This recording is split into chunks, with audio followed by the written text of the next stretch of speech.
Welcome back to Game 2 of the doubleheader between the All-State Pioneers and the Kansas City Royals scout team.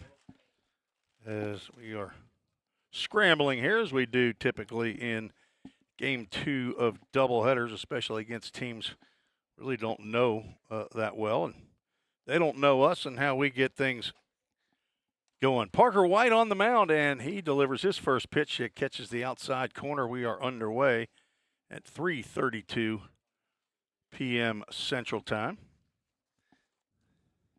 Pitching to Caleb King, the leadoff batter and left fielder. Now 1-1 to King, who was supposed to start Game 1, but apparently scratched. Maybe he was late arriving.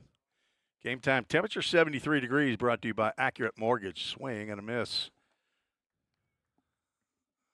All-State won Game 1 10-2. Played the full 7 innings. Breaking pitch by White misses outside. Pitching to J.C. Menendez here, leading off probably the first couple of innings for the Pioneers. Popped up and out of play down the left field line. Luke Lawson gives chase, but ball ends up in the Ball State bullpen.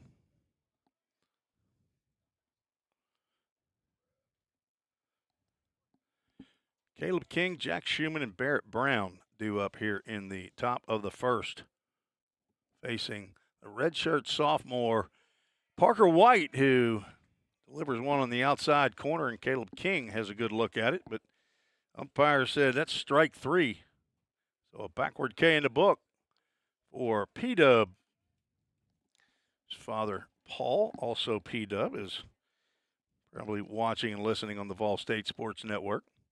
One out brings up the right fielder, Jack Schumann, played left field to finish Game 1, and he looks at a called strike. Schumann from the Baylor School, private school in Chattanooga. 6'2", 160 pound.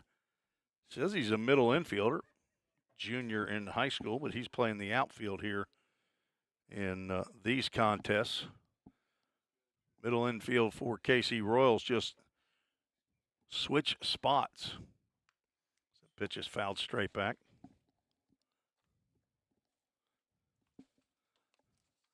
Let's get you some biographical information for our red shirt sophomore from Knoxville, Tennessee. Attended Knoxville Wested, Parker White.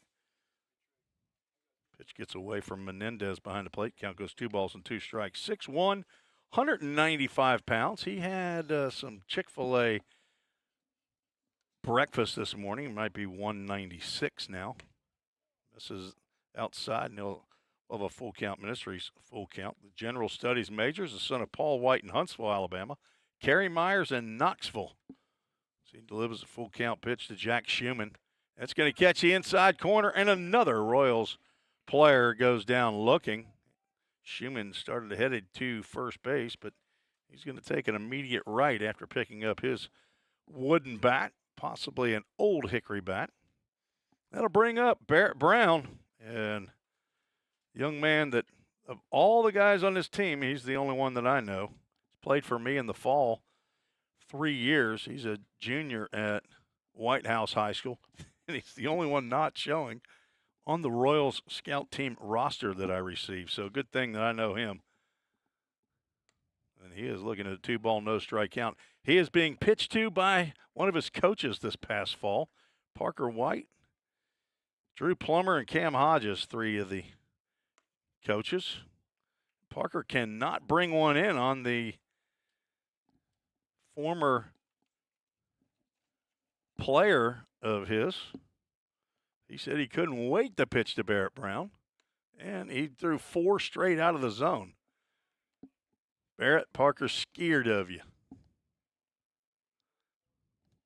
Let's bring in Ryan Murphy. He's gone from being the public address announcer. Now he's our guest analyst today. How you doing, Ryan? Doing good. How are you? Good.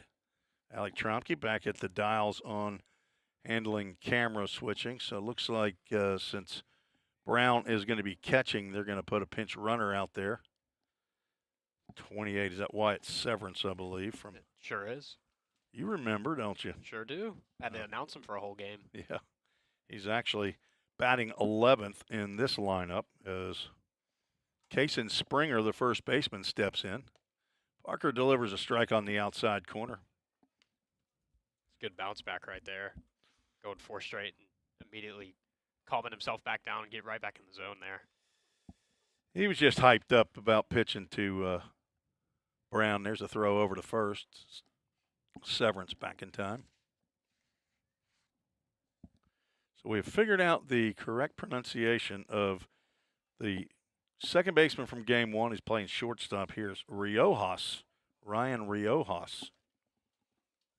Runner goes, pitch is fouled off at the plate by Springer.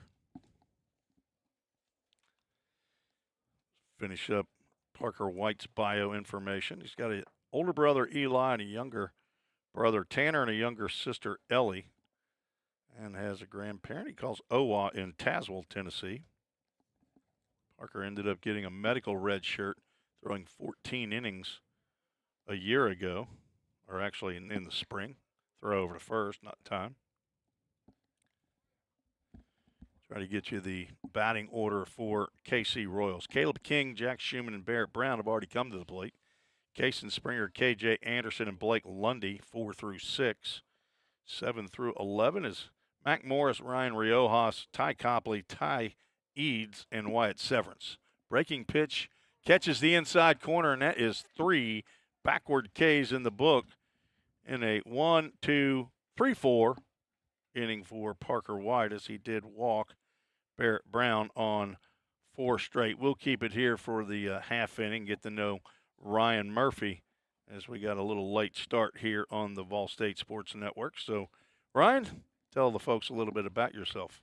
So I am one of, I believe, 9 guys from Clarksville. I went to Clarksville High throughout my high school career, was committed to Lincoln Memorial from my senior year. I ended up going there for a year before I ended up deciding it was not for me. And I found myself here. Unfortunately, last year I came across a UCL sprain inside of my elbow. But we are bouncing back currently. I got surgery on August 29th, and I am looking to be back at 100% by the middle of March. All right, so you're rehabbing while you're up here in the press box. You're the public address announcer. This is your first or second game. I mean, you've had some relief from the PA. I've mainly been the public address announcer. I've gotten some relief from Coop, thankfully. Okay. I've had a bad week there where my voice wasn't really there, and his was, so he took over for that. Then I went back to DJ Murph. That was really fun.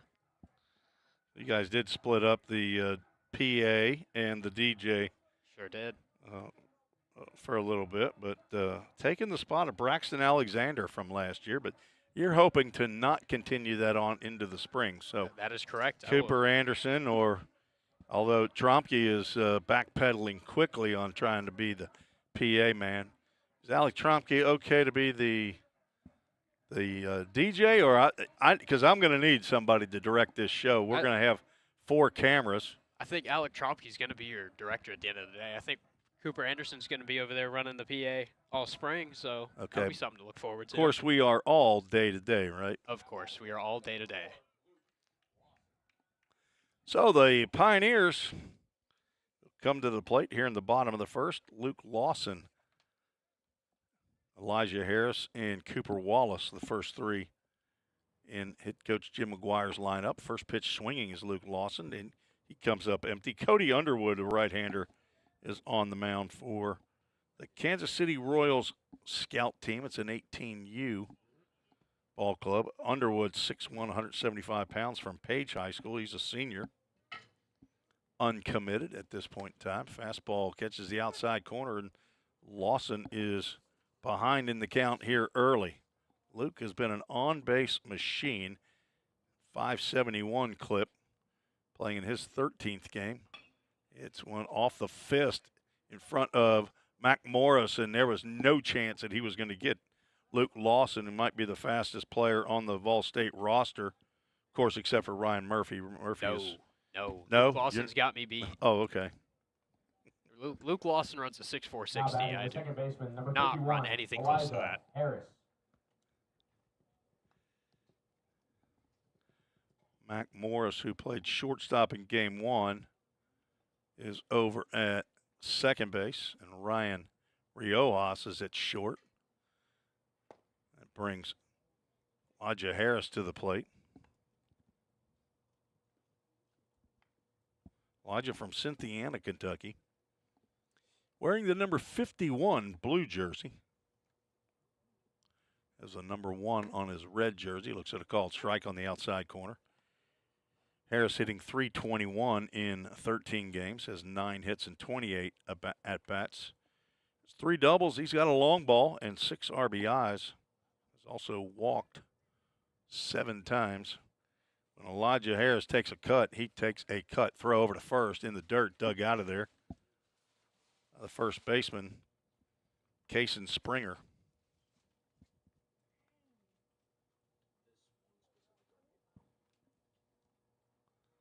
Just getting started here in game 2 of the doubleheader. Swinging a foul tip into the glove of Barrett Brown. Ty Copley back at third base. All new in left.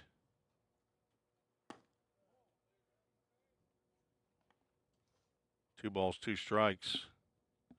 It's all new. Did not see who their center fielder was on that lineup card. Let's see if I can find that. Breaking pitch misses outside. Nope, Ty Eads is back in center field.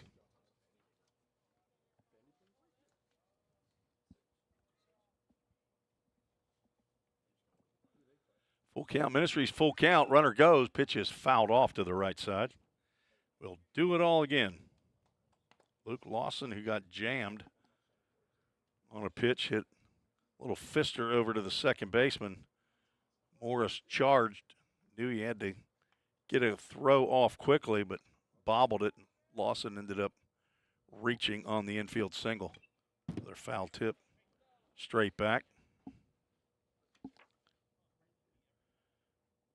So Caleb King out in left, Ty Eads in center, Jack Schumann out in right field.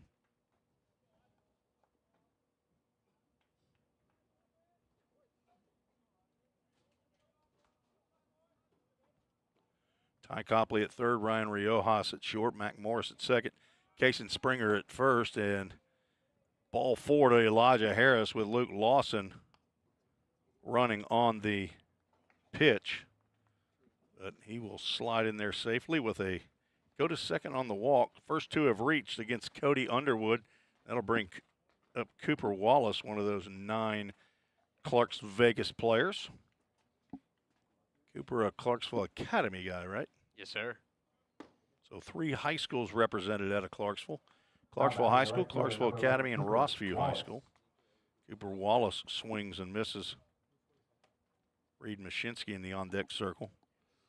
Cooper having a very, very good fall as well, hitting .406, 13 hits, including 2 doubles. Looks at a fastball out. He's got 5 RBIs, 3 walks. He and Brody Prairie tied for the team lead in plunking, so they've both been hit by pitches 4 times.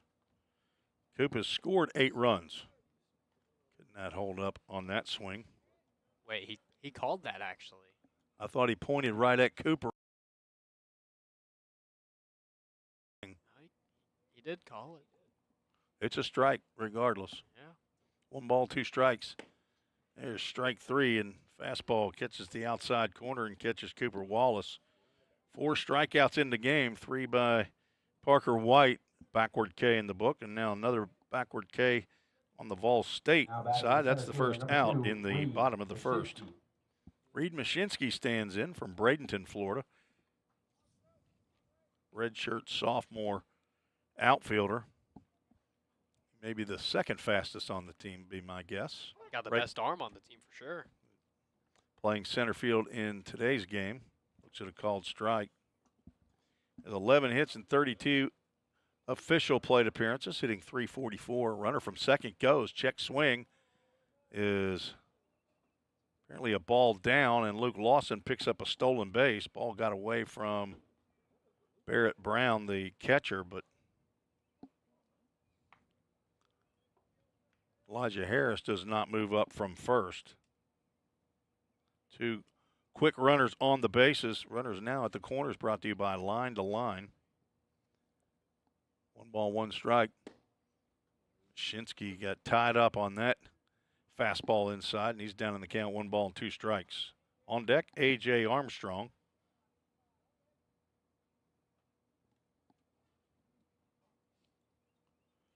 Shinsky 3 doubles, 9 RBIs. Runner started to go, and now he's going to get back. Breaking pitch missed somewhere. I think it was missed a little bit outside there. Don't think it clipped enough of the plate. A little bit too close to be taken as far as I'm concerned with 2 strikes. I agree. Shinsky, 6'3", 175-pound redshirt sophomore. Throw over to first, and Harris a little late getting back to the bag. General Studies major. He's the son of Mike and Karen Mashinsky. Grandparents in Sarasota, Florida. Grampy and Grammy. Hopefully they got through Hurricane Milton. Another throw over to first.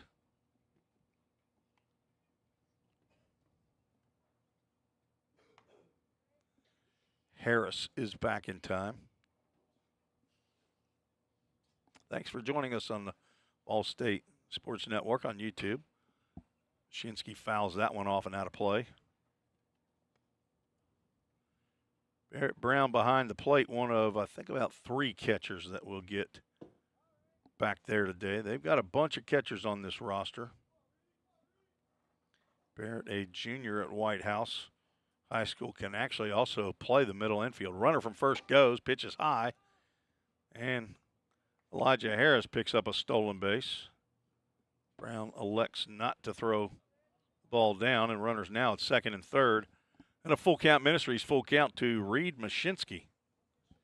6 games a year ago, 3 starts. Hit .273, had 3 hits, and 2 of those were doubles. Swings and misses on the breaking pitch. He's down on strikes. Now batting the third baseman, number 9, A.J. Armstrong comes to the plate, freshman from Woodbury, Tennessee, Cannon County High School. Son of Jack and Sharon Armstrong, 6'1", 225-pound corner infielder. Brother to Kaylee and grandson of Paul and Nana in Woodbury. Looking to drive in the Framework Athletics first runs of the game. Tailing fastballs, Underwood asking our home plate umpire Matthew Bass where that pitch was. A.J. Armstrong looks at a fastball up.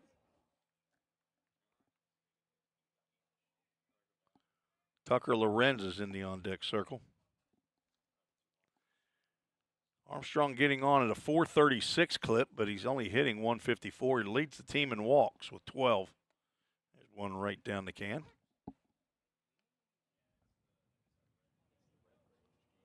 Two balls and a strike, 2 outs, 2 on. Luke Lawson with an infield single. Elijah Harris with a walk and 2 strikeouts as Armstrong looks at a breaking pitch that just parachutes across the plate for a called strike. And deuces are wild here in the bottom of the first.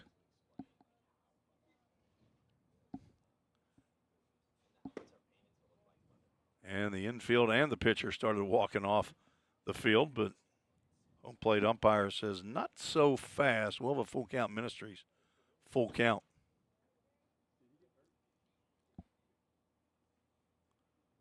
Matthew Bass behind the plate, and that's ball 4, and Armstrong extends his team lead of walks now to 13. Next on the team is now batting Luke Lawson and Abe Goolsby with 10 apiece. So the second walk by Cody Underwood now loads the bases. And Tucker Lorenz stands in. Tucker, a true freshman middle infielder. Bats from the left side. There's a called strike. 5'11", 170 pounds from Loudon, Tennessee. He's graduated from Sweetwater High School. Son of Jeremy and Emily Lorenz. Drives one out to the gap. If it's it's going to stay down. up and get off the glove of Ty Eads in center field as the throw comes back in the infield. But that is a bases clearing double, a doodad double by Tucker Lorenz, 3 RBIs as everybody comes in. That's an Ollie oxen free and Framework Athletics first runs of the game, and it's runs 1, 2, and 3. A 2-out extra base hit for Lorenz. I thought Ty Eads was going to make the catch there, but number 33, J.C. Menendez. Tried to make just a short little leap at the end. Could not come up with the dude out double, and that'll bring up J.C. Menendez. 5'10", 190-pound redshirt freshman from Miami, Florida. Looks at a breaking pitch, catches the outside corner for a called strike.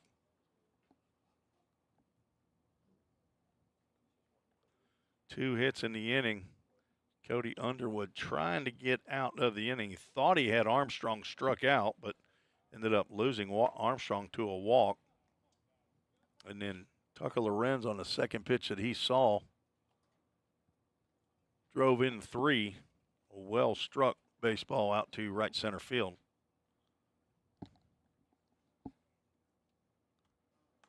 JC fouls a fastball back.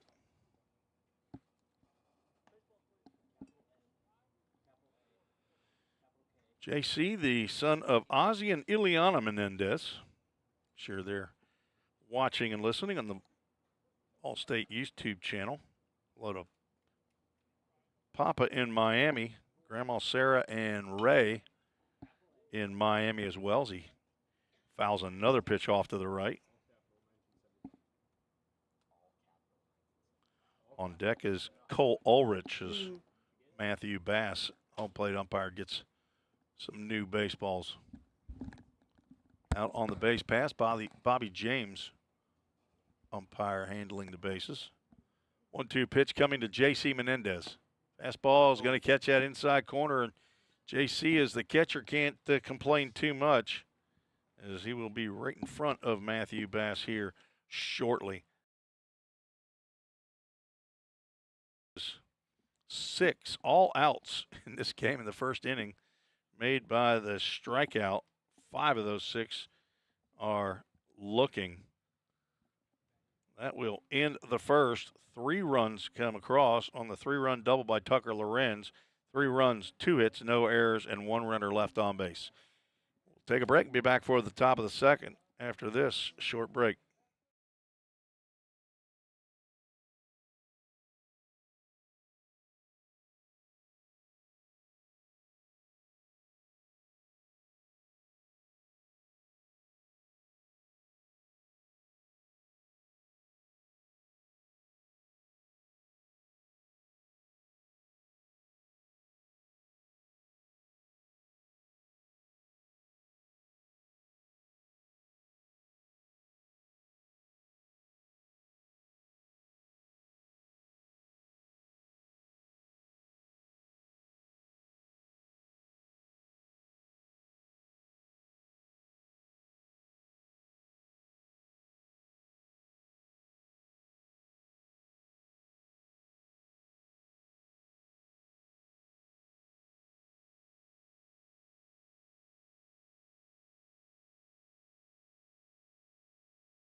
Tim Reese, Ryan Murphy, Alec Trumke back on the Ball State Sports Network.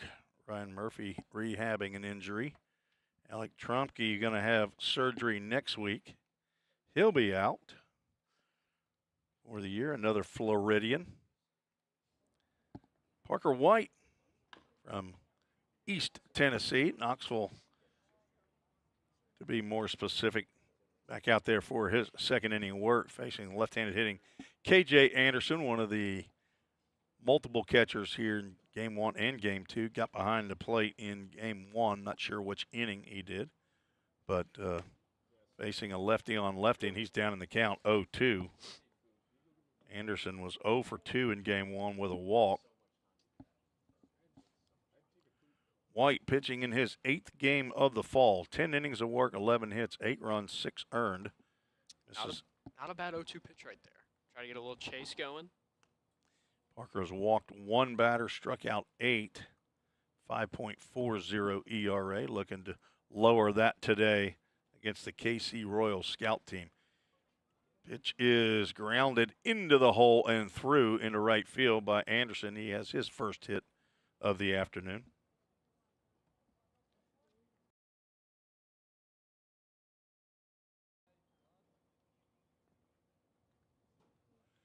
Telling you, I look out there and I see Tucker Lorenz at shortstop. He looks a lot like Brady Nepper. I agree. They'll look and make sure Tucker didn't get hurt on that double at all. And Blake Lundy steps in. Fastball misses low and away. White struck out 3 in the first, walked 1. It's the first safety of the game for KC Royals scout team.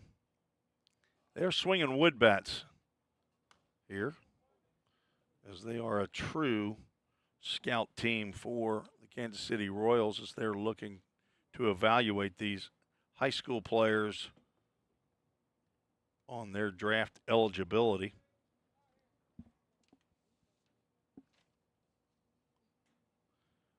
White throws over to first. Abe Goolsby manning the bag over at first. Luke Lawson in left, Reed Mashinsky in center, Cooper Wallace in right, A.J. Armstrong in third, Tucker Lorenz at short, Elijah Harris at second, Abe Goolsby at first base. That pitch gets the plate at the knees for a called strike. Behind the plate is J.C. Menendez catching Parker White in his second inning of work. Game 1 saw Eben Harris, Max Castle, and Jack McLaury go 2 innings apiece. Nathan Stewart came in and cleaned it up. High fly ball out to center field. Mashinsky back, and with the glasses on, makes the catch for out number 1. A lot of college football going on today. Ryan Murphy's kind of engaged. What game are you watching there? Is that the Appalachian State versus Wofford? Nope, it is the third Saturday in October. Oh, okay. So it is Alabama versus Tennessee in Neyland this year. You'd be a big Tennessee fan, I would assume. Sure am. Coming from the land of the governors up there in Clarksville. And since Clarksville's got a football team, don't they? You sure do. They still have it. Mac Morris looks at a breaking pitch in there for a called strike. Check swing foul ball. Morris was 1 for 3 as a leadoff batter in game 1. Had an infield or single up to center. Drove in a run. Also struck out twice. Played an excellent shortstop. He and Ryan Riojas turned 3 double plays in game 1. The 10-2 victory by the Pioneers. Allstate looking to sweep the doubleheader as that breaking pitch sweeps a little bit low. Morris, a sophomore at Baylor School, a University of South Carolina commit.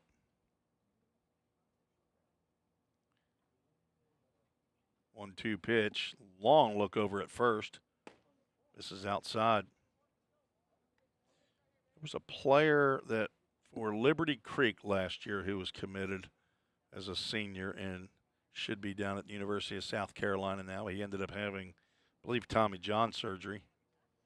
A right-handed pitcher that was dialing it up there about 94 is White. Not quite that fast. Over to Abe Goolsby at first base. Anderson back in time. Anderson, don't call me Cooper. Call me KJ. I bet you Cooper Anderson could hit it in high school. Runners picked off.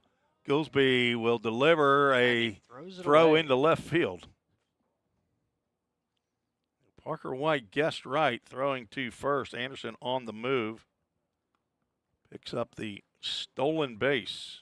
Should not rule an error, as you cannot assume that Goolsby's going to be able to throw him out at second.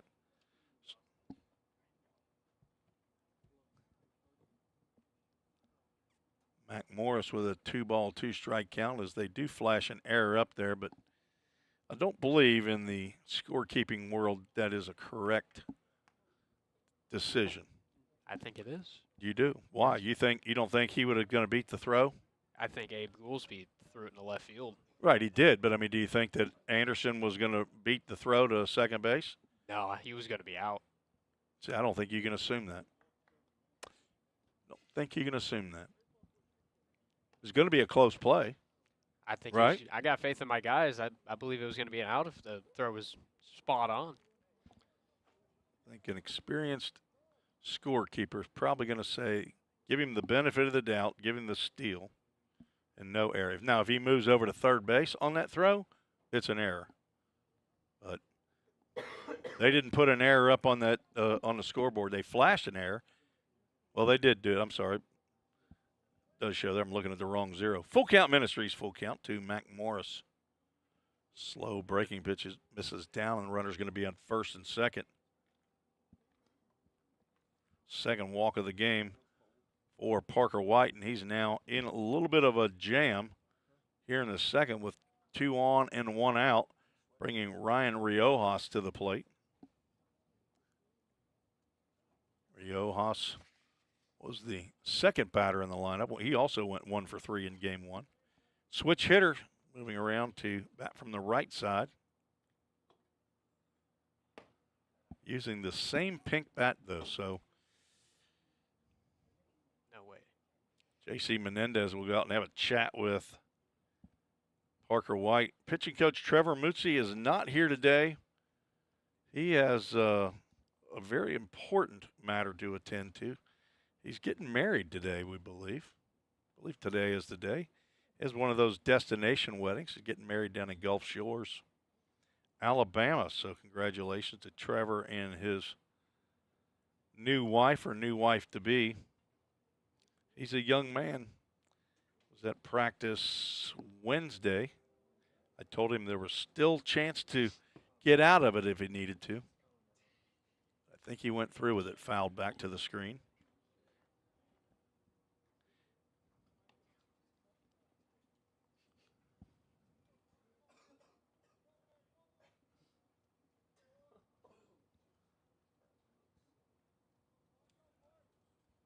Parker White looking for a ground ball to a middle infielder here. Runner from second goes, pitch is fouled off and out of play to the right side.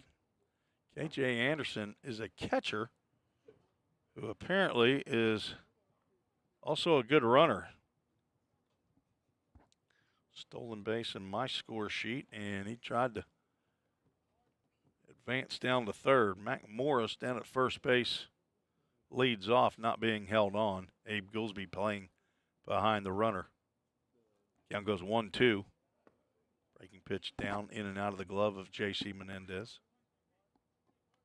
Ryan, where are you in your rehab at this point? Currently in my rehab, my doctor who actually did my surgery told me I was 2 weeks ahead of where I'm supposed to be at.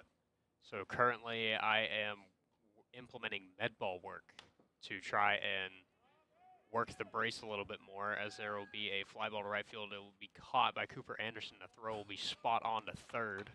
That's a pretty good arm right there.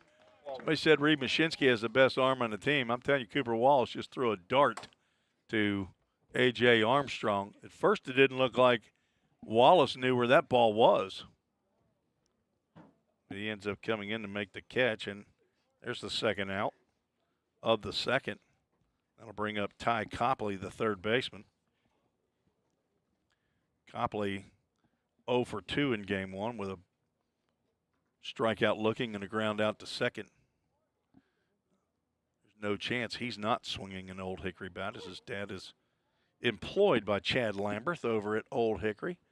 If you're not familiar, Old Hickory bats located in Millersville, Tennessee, just up the road from Goodlettsville, right here in Middle Tennessee. And they are a bat supplier. As a throwback to second base is not in time. Bat supplier of Major League Baseball. You'll see it if you're looking on the playoffs. I saw that Lance Thomas, center fielder for the Cleveland Guardians, is swinging an Old Hickory bat. They are big supporters of Full Count Ministries. Fastball gets fouled straight back. Count goes no balls and 2 strikes with 2 outs and 2 on in the second. Game 2 of the doubleheader. Broadcasting on the YouTube channel specifically for Vol State Athletics. Big thanks to A.J. Fawson here at Vol State for his help. Swinging a tapper down the third base line. It will roll foul.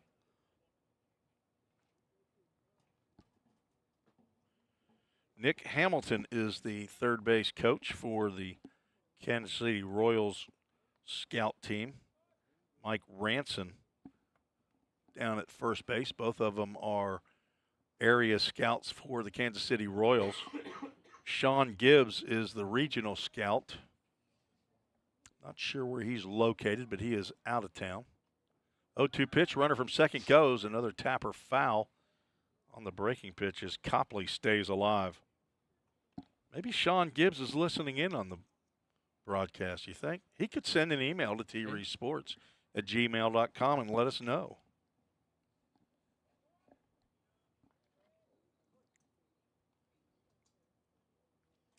Had one email, I believe, in game 1. 0-2 pitch. So White looks back at second and delivers. Cannot get Copley to bite on the breaking pitch.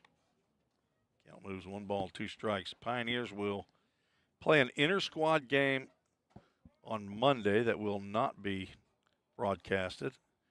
Then next Saturday, travel to Johnson University in Knoxville. Swing and a miss on a high fastball, and Parker White gets out of the jam. Nice job by the third-year sophomore from Knoxville West High School. Picks up his 4th strikeout. He will finish his afternoon facing 9 batters. Walks 2, strikes out 4. Does not give up any runs, and 1 hit that just squeaked by under the glove of Elijah Harris in his 2 innings of work. We'll go to the bottom of the second. Vol State leads 3-0. You're listening to the Vol State Sports Network.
Welcome back. We're in the bottom of the second inning. New pitcher out for Kansas City Royals scout team to face Cole Ulrich.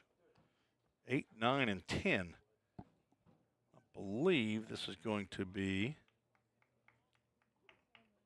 James Huffman from Knoxville West as Ulrich grounds one down to Kaysen Springer, 2 hops, and Ulrich is handled.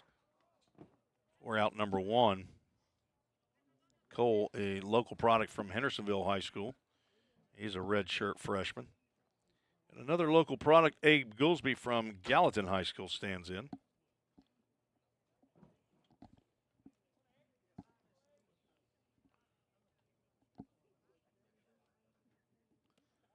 First pitch to Gillsby misses outside. I think we do have a different catcher in there.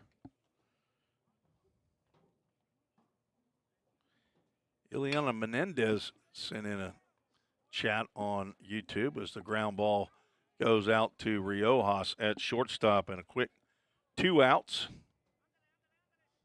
Now batting DH, number 18. on ground balls. Jaden Perez. Jaden Perez, another Miami Floridian, wants me to give a big shout out to his parents. Came up to me before the game, said, "Hey, can you give my parents a shout out?" Roger and Jessica Perez, all his family listening and watching down in Miami, Florida. He has to back away from that inside fastball. 5'11", 190-pound freshman from Western High School, biology major. Nanny in Miami as he looks at a called strike. Abuelo and Abuela in Miami also. Got younger siblings, Jenna and Jesse. There's no chance they're listening in. They might check it later. Popped up out to left field. Over is Caleb King toward the line, and he makes the catch for a 1-2-3 inning for James Huffman, the 6'2", 180-pound sophomore from Knoxville West.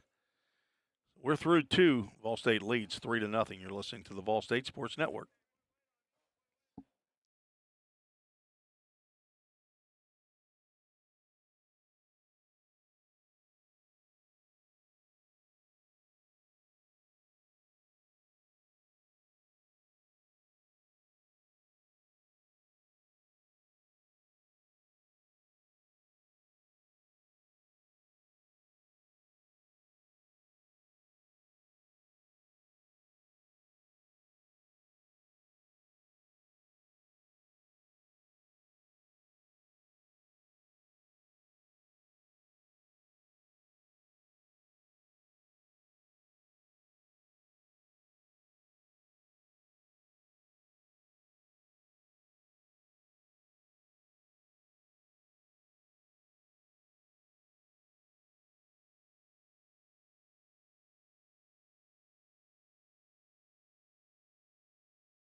Summit Concrete call to the bullpen for the Pioneers. Chip Harris, 6'2", 210-pound sophomore, out of the bullpen. He's from Clarksville, Tennessee, Clarksville High School.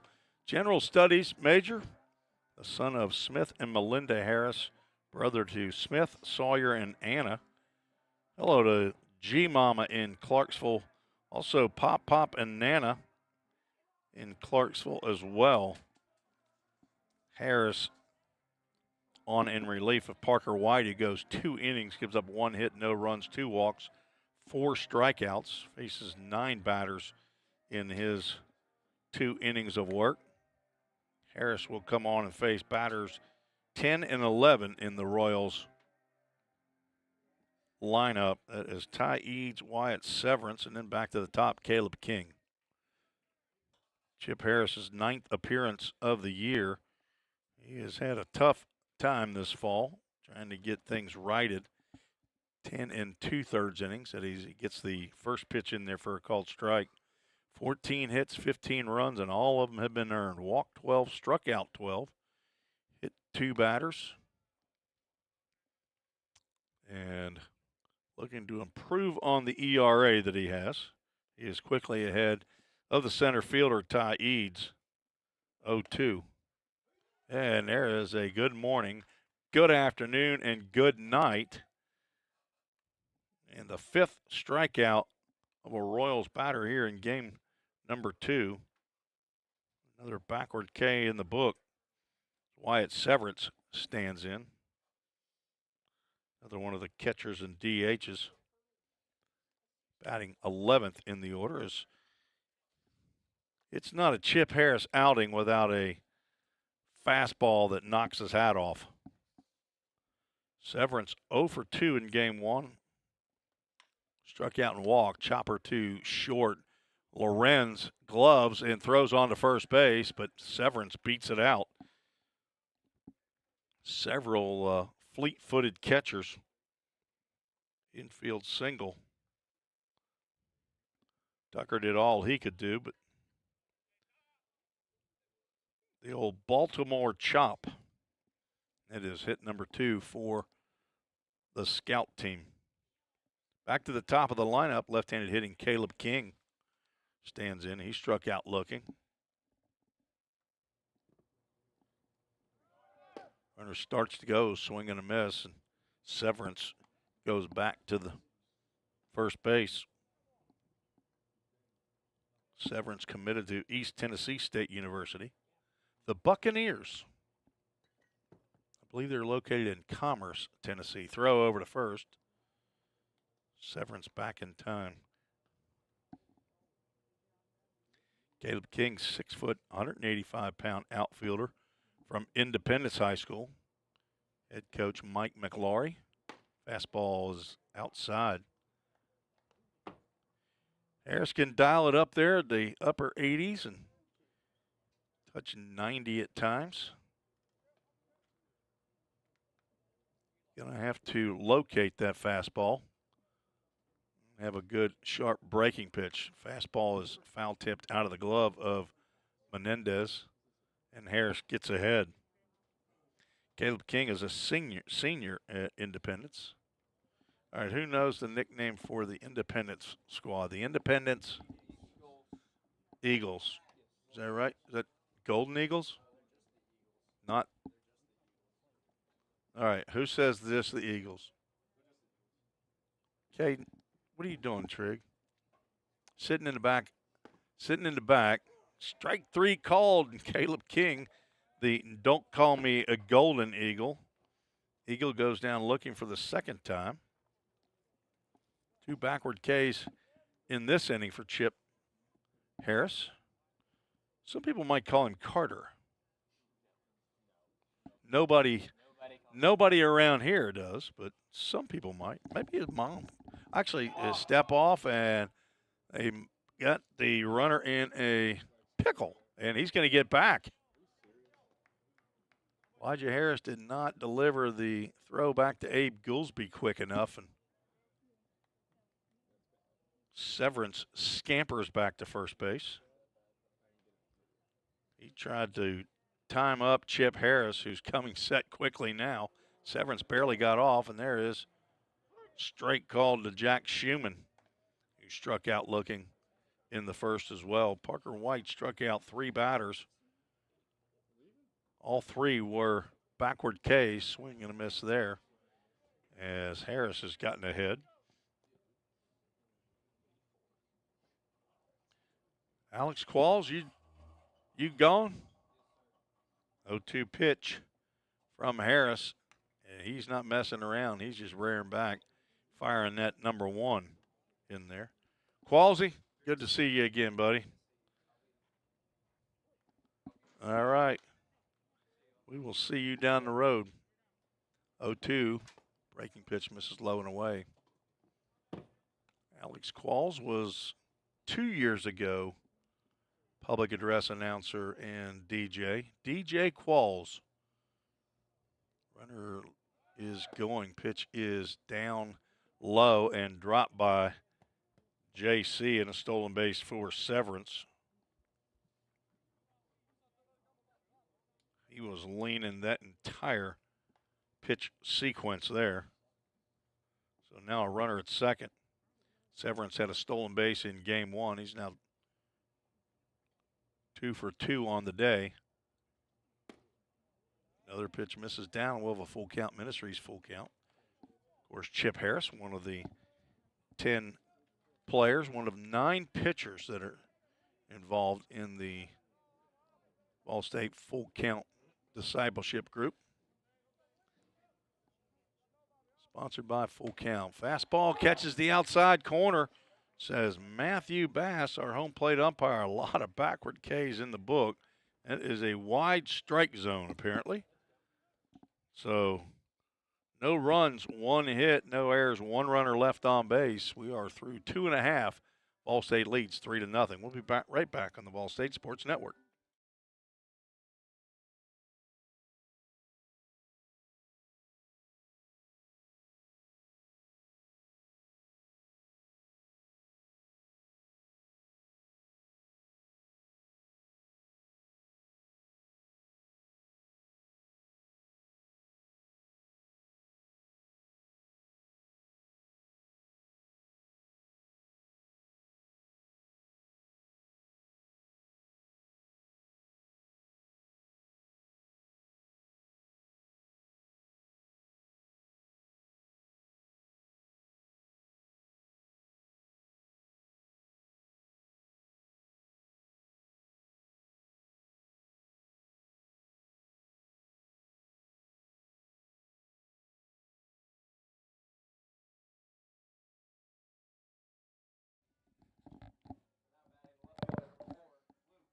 Lawson.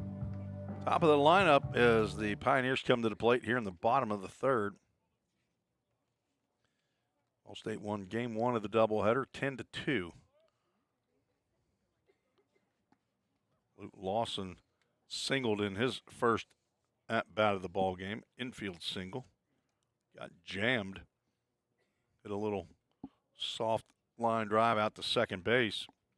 Ended up beating the play out. Check down to first base to see if Lawson went around. He did not count. Goes with 2 balls and no strikes. James Huffman back out after a 1-2-3 inning in the second. Rocks and delivers a little bit sidearm, and that misses low and away. And Lawson, 3-0 count. Walked 10 times. Have to wait a pitch to see if he's going to walk for the 11th time. 3-1 is low and away, and he does walk for the 11th time this fall. Lead-off walk. Now batting the second baseman, number Third 51, walk by Royals Elijah Harris. scout team players. Elijah Harris, who was the first batter to walk, and he ended up scoring. Tucker Lorenz drove in all 3 runs with a double, 2-out double in the first inning.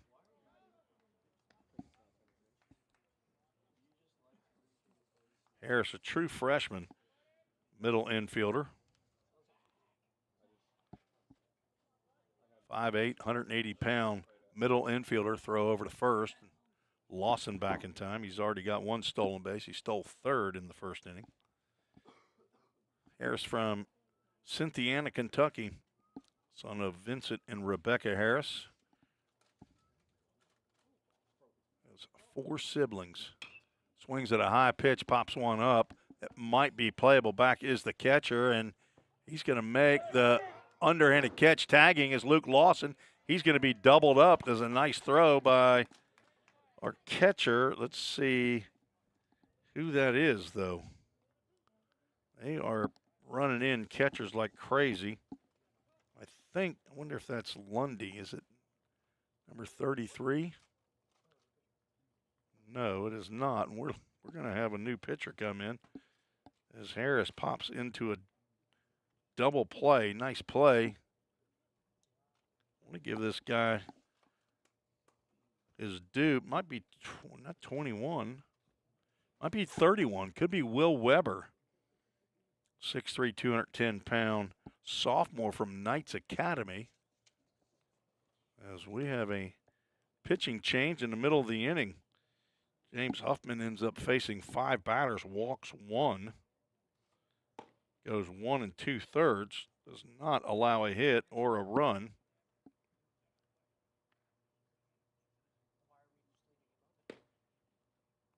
Two. Not sure who caught that play at second base. Let's see if we can go back.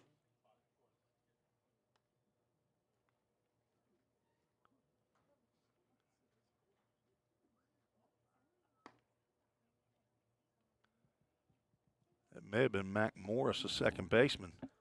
It was. Nice throw by the catcher, if in fact that is Will Weber behind the plate.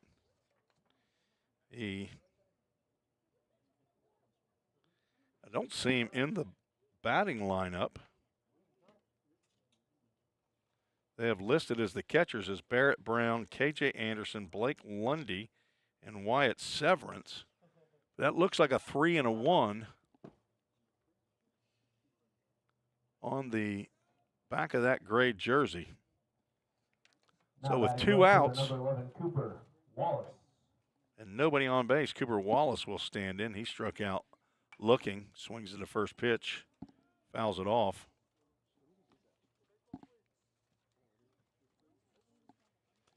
Cooper's the son of Matt Wallace and Tara Goodman, brother to Colton, another accounting major. He's from Clarksville.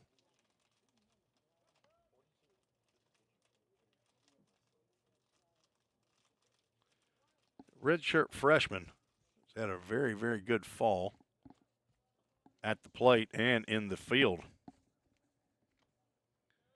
He's actually wearing Alex Quall's former number 11. Quallsy had a couple of them in his 3 years here, though. 13 hits and 32 plate appearances. A check down at first base, and Bobby James says no, he did not go. Came in hitting .406 to Cooper Wallace. That was only a 6th strikeout of the fall. 3-1 pitch is in there for a called strike. Have not figured out who the pitcher is yet. A left-hander. They don't have numbers on the front. Full count Ministries, full count. It's grounded on the right side. That's through into right field for a base hit. Now, as he turns around to get the baseball back, find out he's number 6. That shows us Joe Taylor, and I know him. He's out of White House High School, a teammate of Barrett Brown. He is a new add to the club this weekend. It is Brian Brown, the father of Barrett, who picked up, I think Coach Ranson said that picked up about 5 guys. Third hit of the ball game for the Pioneers brings up Reed Mashinsky. He's 0 for 1 with a strikeout. Fastball misses up. This young man pitched for Tyler Sandell, a Ball State alum who coached in the full count Wood Bat Fall League. One of the 16 head coaches. Foul tipped into the mitt. And Joe Taylor faced Team Reese twice and 10 innings in 2 different games and pitched very well. He's a senior, I believe, at White House High School, looking for a place. Runner goes, pitch is fouled off. Wallace, a good jump from first base. I have not recorded the stolen bases this fall. I need to go back and total those up. See if I can get a number, but Cooper Wallace not afraid to take off.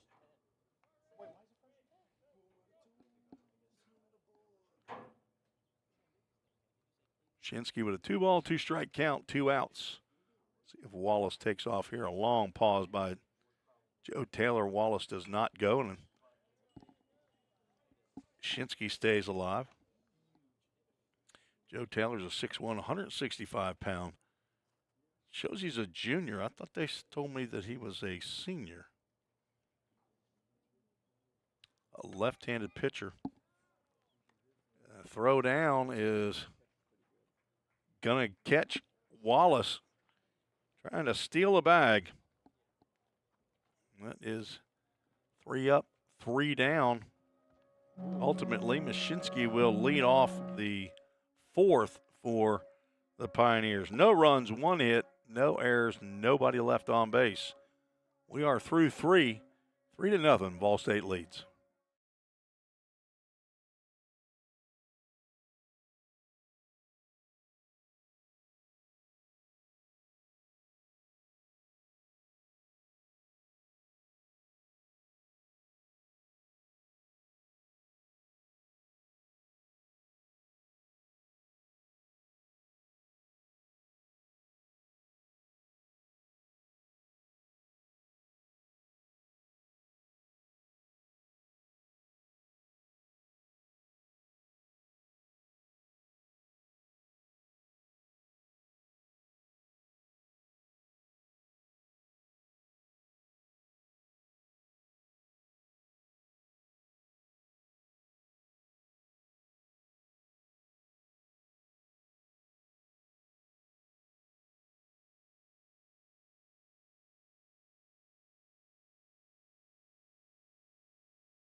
Tim Reese back on the Vol State Sports Network. This game is being directed again by Alec Tromke.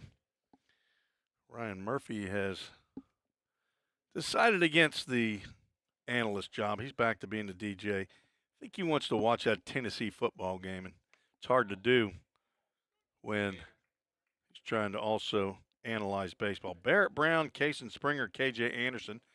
Barrett Brown gets an at-bat here left-handed. He is a switch-hitting catcher and shortstop. Walked in his first plate appearance. Looks at a ball and a strike to Chip Harris.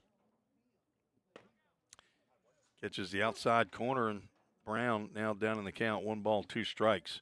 He's got a brother who is a sophomore at Belmont University. That breaking pitch is going to send Barrett back to the dugout.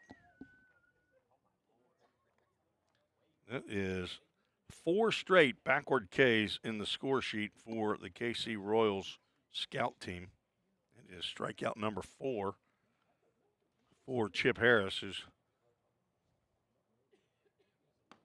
now facing left-handed hitting Kason Springer, who was a backward K victim to end the first.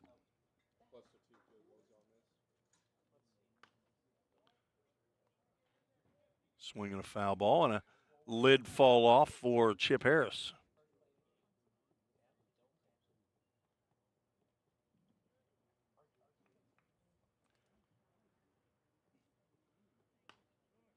Barrett Brown's brother is Zane Brown, who played his first year at Cleveland State, transferred over to Belmont in the summer after a great year for the Full Count Rhythm Summer Collegiate team in the Prospect League.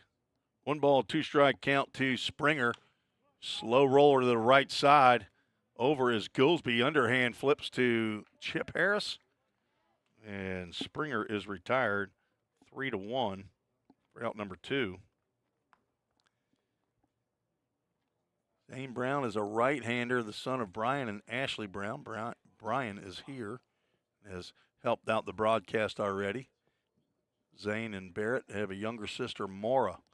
2 out. Breaking pitch misses down in the dirt. KJ Anderson at the plate has 1 of 2 hits in the game. He had a ground ball single into right field. Both Zane and Barrett played their high school baseball at White House. Chip tried to step on one there and spiked it.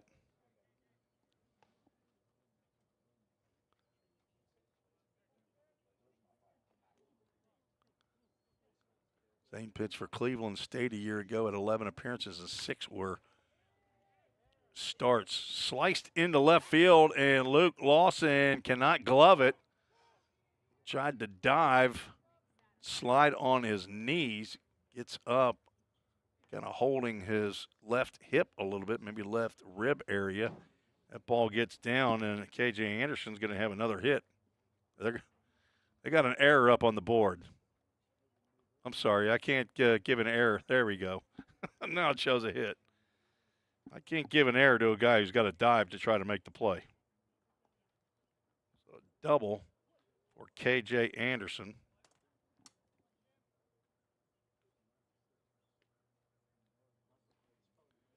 Two outs and a runner at second brings up Blake Lundy.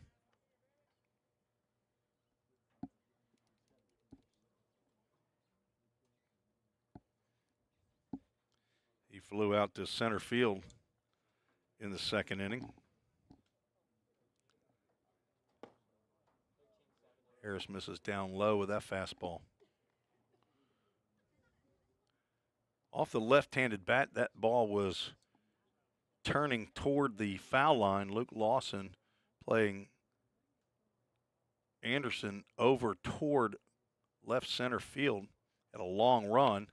There's a fly ball out to center field. This should end the inning. Mashinsky lazily ambles in and makes the catch for out number 3. That's the second time that Lundy has flown out to center field. No runs, 1 hit, no errors, and 1 runner left on base. Headed to the bottom of the 4th. 3 runs in the first inning is all we have on the Toyota of Gallatin scoreboard. We'll be right back.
Yep.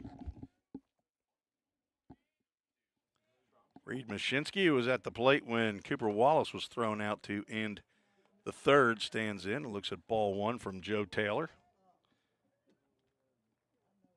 Pitch to Wallace in the first inning is that breaking pitch is popped up out to right field, and that's almost overrun by Jack Schumann out in right field, but he makes the catch for out number 1. Now batting the third baseman, number 9, AJ. I believe that is Armstrong. still Jack Schumann out there. Never know. They could be swapping. It is number 37. I think we've had any changes as A.J. Armstrong looks at a pitch that whispers at the outside corner as it went by. For a called strike, Armstrong walked and scored in the first. He hits one high and deep out to left center field. Back goes Eads, and he will get under it right in front of the Jersey Mike sign and make the catch for out number 2. So a couple of flyouts here Now in the batting fourth. shortstop, number 7, Tucker Lorenz.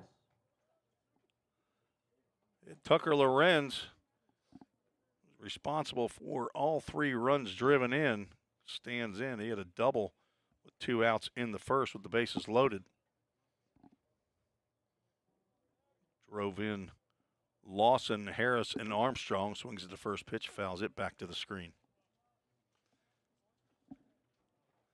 I was saying during one of the plays, Eliana Menendez sent in a chat on YouTube. Said, good luck, boys. Rooting for you from Miami, Florida. Paradise, right, Ileana? Till the hurricane shows up.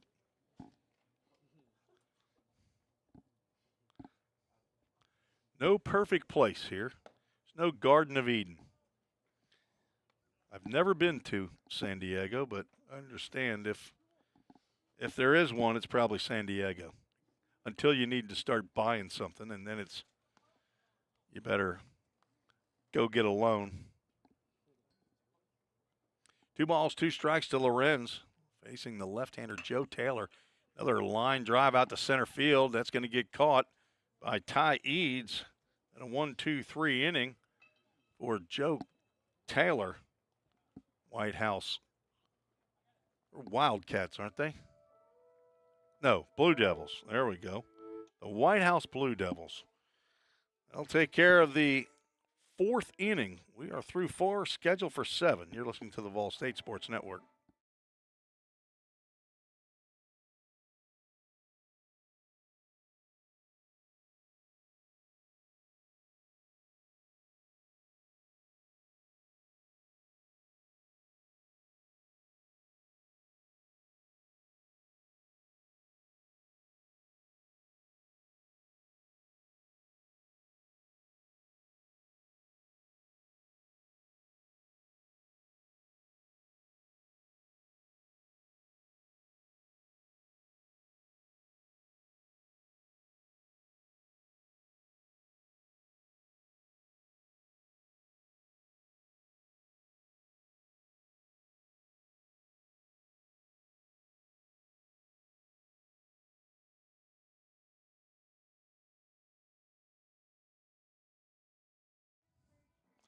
Summit Concrete call to the bullpen for the Pioneers. Garrett Bruce, 5'11", 150 pounds sophomore from Gallatin, Tennessee, went to Gallatin High School. Originally from Rancho Cucamonga, California, is an exercise science major here at Vol State, the son of Brent and Tiffany Bruce. He is the older brother of Grant, Olivia, and Gibson, grandson of Grandpa and Grandma down in Austin, Texas. Garrett Bruce has had an excellent fall on the mound for the Pioneers. He has 8 appearances, 8 1/3 innings of work, has not allowed a hit, given up 2 runs and 1 earned run, 5 walks, 11 strikeouts in his 8 1/3, a 1.08 ERA, which leads pitchers with qualifying innings. He will face 7, 8, and 9. Mac Morris, Ryan Riojas, and Ty Copley, all 3 batters, were in the lineup in game 1. So guys have had several at-bats today facing Garrett Bruce here at the Tim Garrett Bruce Baseball Complex. He likes to, it's a Tim Garrett Baseball Complex, but he likes to add in that little Garrett Bruce action to it. Swing, half swing by Mac Morris, and GB gets ahead of the Royals' second baseman. Bruce works quickly and delivers, popped up on the right side. Back goes Elijah Harris into the grass. He makes the catch for out number 1. Good start for Bruce. Chip Harris goes 2 innings, gives up 2 hits, no runs. Does not walk a batter, strikes out 4, faces 8 in his 2 innings of work. Ryan Riojas will step to the plate. Garrett Bruce steps off the mound. His one and only disengagement. Allowed for this batter. Breaking pitch in there for a called strike right at the knees. Riojas with a little quick head nod, and that's international language for, I don't think I agree with that call, Mr. Home Plate Umpire, but I recognize that you're the authority and I'm not. Fastball misses up. Count goes to ball and a strike. Both teams with 3 hits in the ball game, but Pioneers delivered one of those hits with the bases loaded. Extra base hit by Tucker Lorenz, a shortstop. Bruce misses outside. 3 appearances in the spring, all in relief. Did not have a decision in 2 2/3 innings. Fly ball out to center field. Shinsky over and under it, makes the catch for out number 2. Rojas, a switch hitter, now flown out to right and to center, batting right-handed and left-handed. It is 2 at-bats here in game 2. Bring up Ty Copley. He struck out in his first at-bat in the second inning. 0 for 3 on the day with a couple of strikeouts, and he looks at a slider in there for a called strike. Garrett Bruce trying to go 1, 2, 3. Would guess that he might get 2 innings of work here.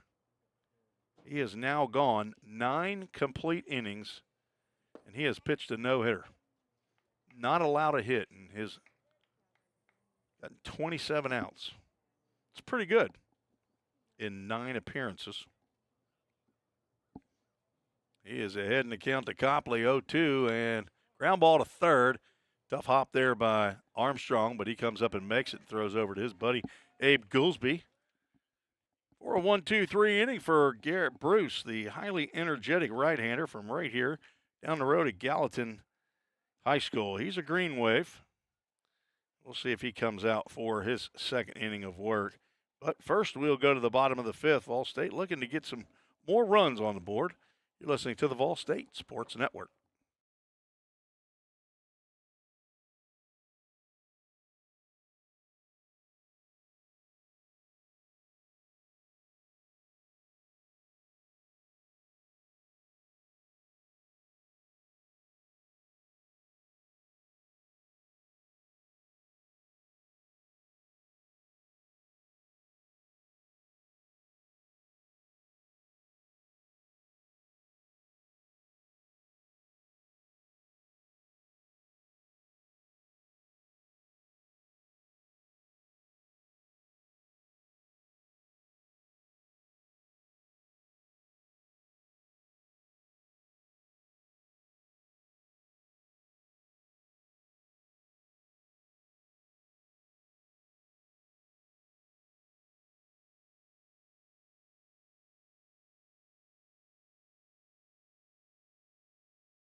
Michael Jackson making an appearance on the music list of Ryan Murphy.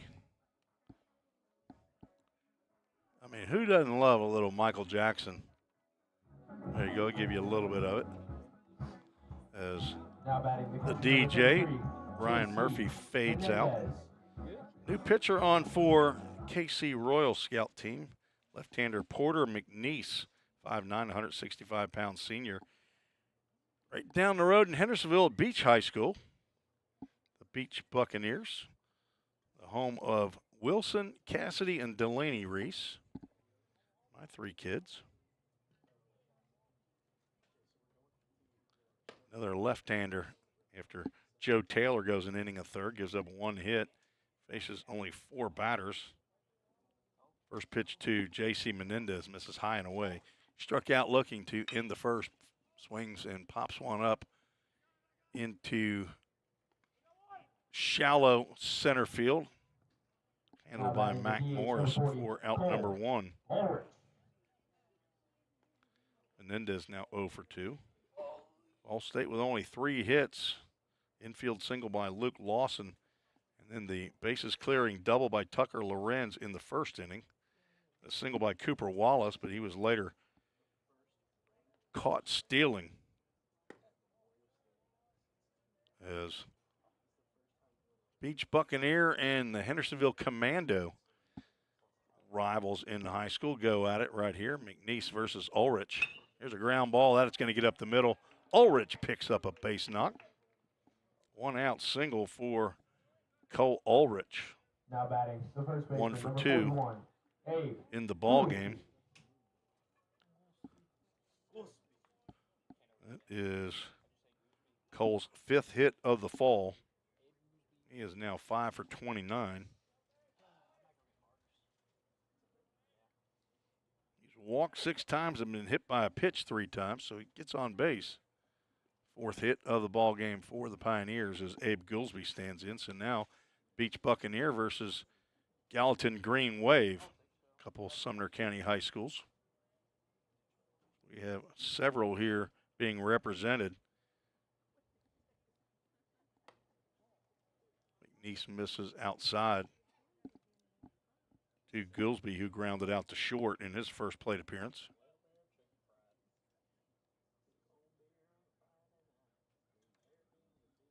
Fourth pitcher on for the KC Royal Scout team. Popped up and out of play on the right side. Beautiful day here in Middle Tennessee today. 72 degrees at game time, and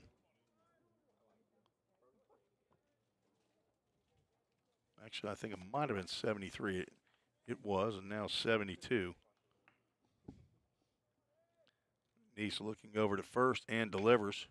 Ground ball foul past Jim McGuire in his 4th year with the Pioneers. 26 years at MTSU as an assistant or an associate head coach. The last 6 were as the head coach of the Blue Raiders after Steve Peterson retired. Prior to that, he coached at Rend Lake in Illinois. Oh my God. Throw down to first base is picked off Cole Ulrich. Did we get it, Alec? Did not get that one. I was looking down at my paper. I didn't even see it, so I was hoping on the replay we'd get it. But a full count, Ministries full count to Abe Goolsby and a pickoff of Cole Ulrich at first base. Ground ball foul. Full count first pitch foul ball.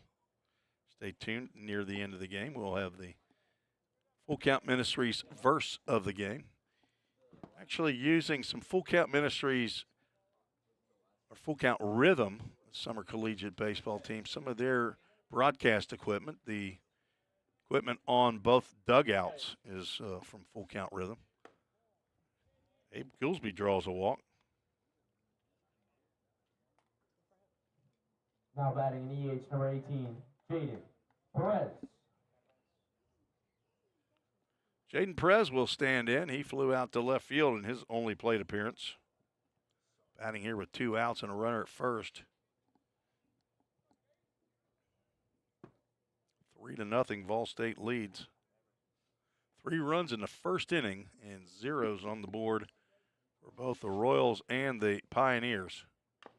Tapper down the first base line.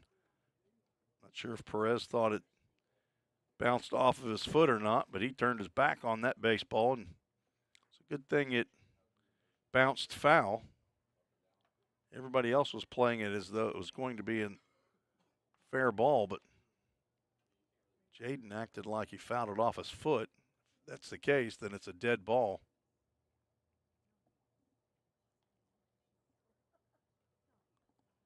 Oh, 1 pitch is way outside. I think that's Severance, Wyatt Severance now behind the plate as he's thinking about throwing down to first again. That was, in fact, Will Weber behind the plate. I see a list of who's pitching and who's catching those pitchers. Severance is catching McNeese. He throw down to first. Back safely is Abe Goolsby.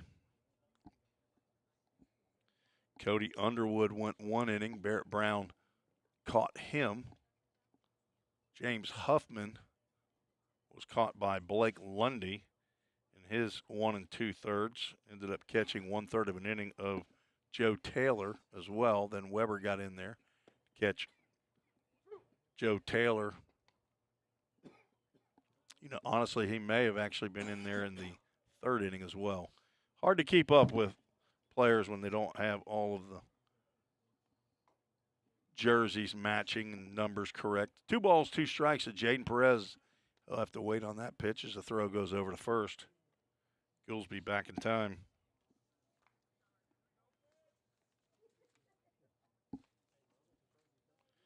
Abe over at first base is the son of Keith and Molly Goolsby, live in Dixon Springs. Pitch is check swing on the breaking pitch. They want to check out with the base umpire who says he didn't go. So we'll have a full count. Ministries full count. Abe is the brother to Amy and Adam. He's the younger brother of Amy and Adam. He has some aunts and uncles who watch and listen on the Vol State Sports Network. Runner will be off on the pitch, and he is, and Perez gets a full count first pitch foul ball. On deck, Luke Lawson, top of the orders. It's like Garrett Bruce's day is done as he's gone to pick up that foul ball. So Bruce is going to go 1 inning and face 3 batters. See who comes on out of the bullpen. 3-2 pitch grounded to short. Riojas up and over to Springer. 6-3 put out is the final out here in the 5th.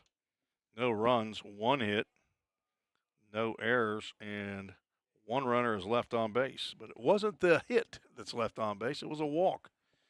So we'll go to the top of the 6th. 3-0 is still our score. You're listening to the Vol State Sports Network.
of All State Sports Network, we have another Summit Concrete call to the bullpen.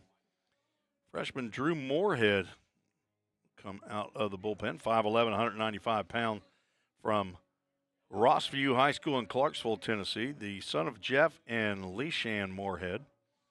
He's got a grandma in Bowling Green, true freshman, on in relief of Garrett Bruce, who goes one clean inning, 3 up, 3 down, faced 3 batters. No hits, no runs, no walks, no strikeouts. Moorhead comes on for his 7th appearance of the fall, 3.86 ERA. 7 innings pitched, giving up 5 hits, 4 runs, 3 were earned, walked 7, struck out 9. And the first pitch swinging is Ty Eads. And he gets a single out there. Looks like he got fisted and might have broke the bat. They are using wood bats here.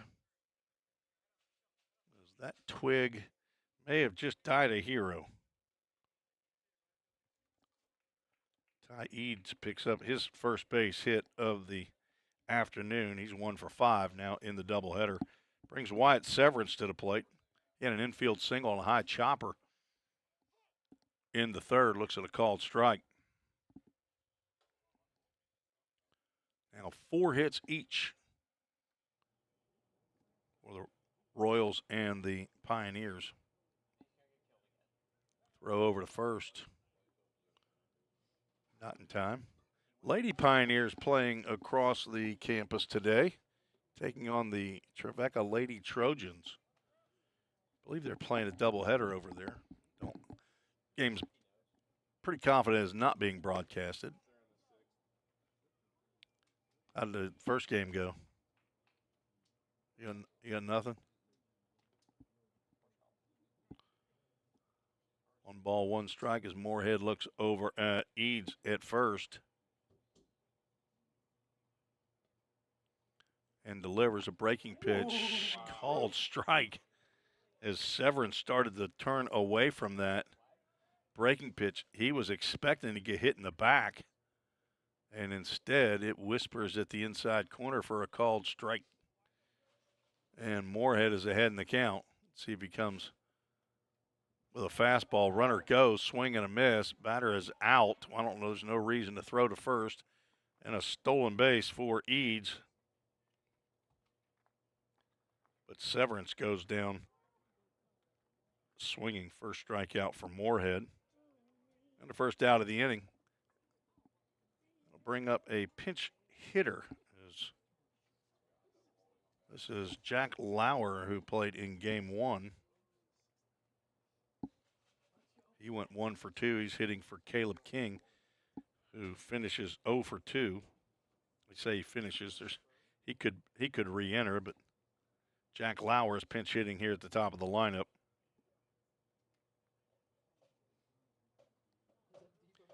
Timeout called as J.C. Menendez will go out and have a chat with Drew Moorhead, probably go over the signs with a runner at second base.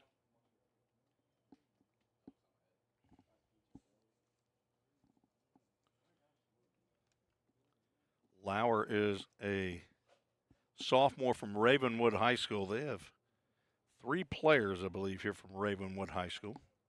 Luke Pachorik, Wyatt Severance, and Jack Lauer. Ravenwood Raptors. Fastball misses low and inside.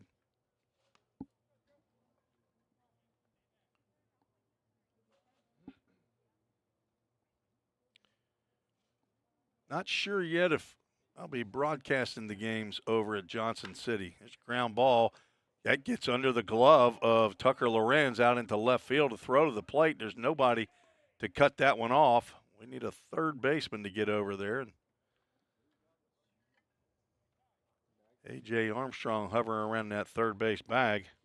There's an RBI single for Jack Lauer. First run scored by Ty Eads. Got under the glove of Tucker Lorenz, and the next thing I saw was something flying off his hat, and that was his sunglasses. So Lauer now over at first base, and 3-1 is the score. Breaking pitch. Oh, I see what happened. We just went ahead and threw in a 12th batter is what we did. Caleb King is at the plate. He's taps one back to Moorhead. He's going to throw to second for one. No throw on to first. Will retire Lauer at second. So Lauer actually does not pinch hit for Caleb King. He just is an extra hitter just for the fun of it. We'll throw him in here in the sixth. So now 2 outs, 1 in and 1 on as Jack Schumann comes to the plate.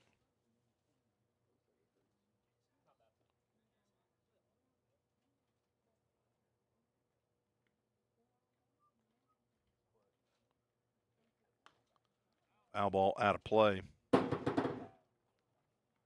Fall baseball is not conducive to a nice, clean score sheet when you only have space at the most of 11 batters. Wanted to get Jack Lauer apparently an at-bat here before this game finishes.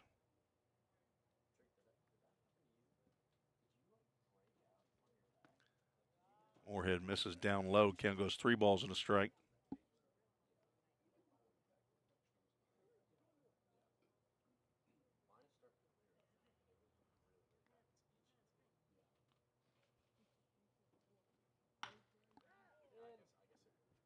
Diving attempt by Reed Mashinsky. He can't come up with it. It's going to roll to the wall. Luke Lawson is backing him up, and he retrieves. Schumann will cruise into third base with an RBI triple. And KC Royals now within 1. That was a do-or-die play there by Reed Mashinsky.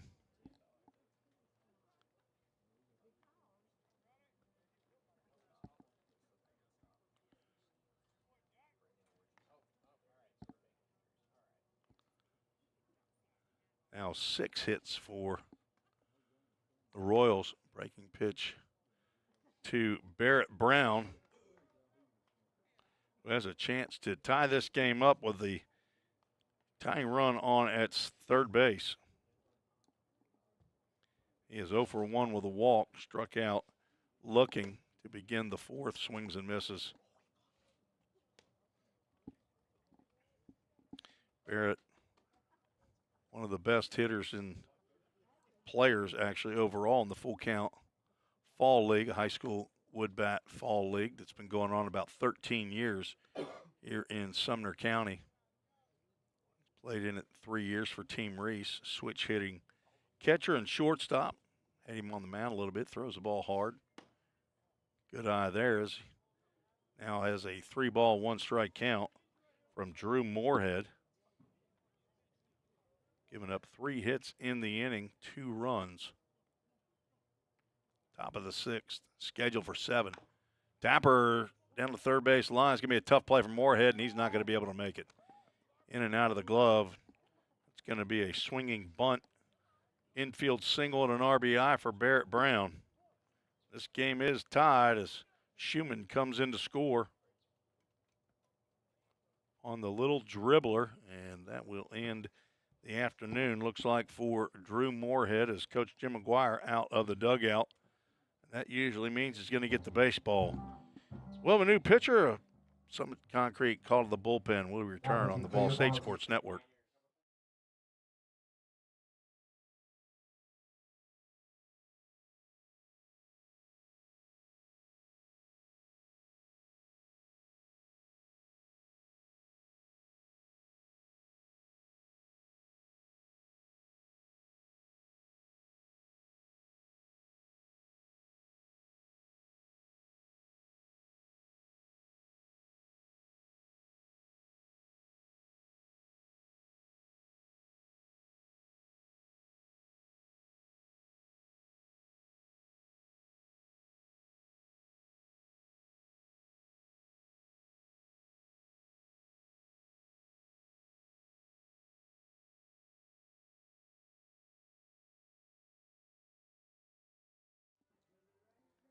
Summit Concrete called to the bullpen for Vol State. Brady Davis is the fifth pitcher on for the Pioneers.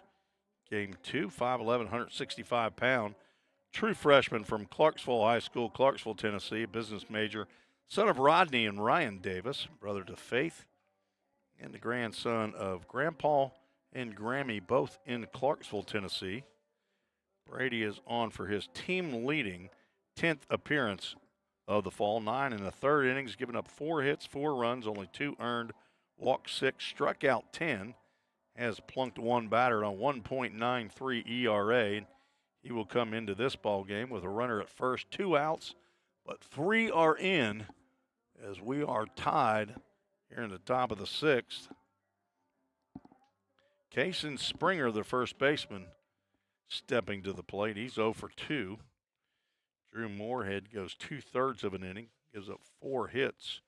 Right now, 3 runs, but the runner at first is his responsibility. A throw over from Davis, gets by and down to right field.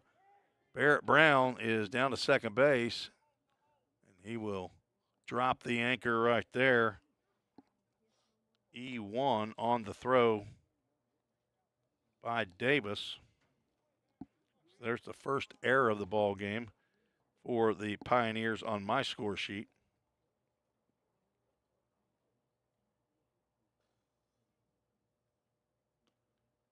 Called an error on a pickoff. Gave the first baseman an error, but I disagreed with that. I called it a stolen base. There's the first pitch delivered to Springer that winks at the outside corner for a called strike. Now the go-ahead run in scoring position. I don't know that you're going to count Barrett Brown as one of those really good running catchers. He's not going to matter. Reed Mashinsky, like an antelope, gets over there into the gap and makes a nice running catch to take extra bases away from Kason Springer.